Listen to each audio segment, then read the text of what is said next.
Meaning of cytoplasmic.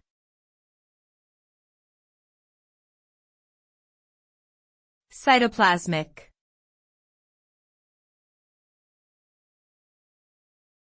Cytoplasmic.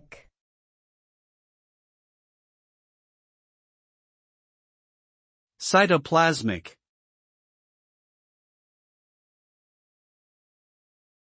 Cytoplasmic.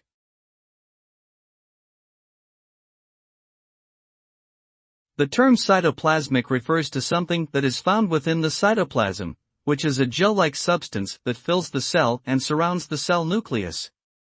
Cytoplasmic proteins, for example, are proteins that are found within the cytoplasm of cells. The function of these proteins varies depending on their type, but they generally play important roles in cellular processes such as metabolism, signaling, and structural support. Overall, the term cytoplasmic simply describes the location of a substance or structure within the cytoplasm of a cell.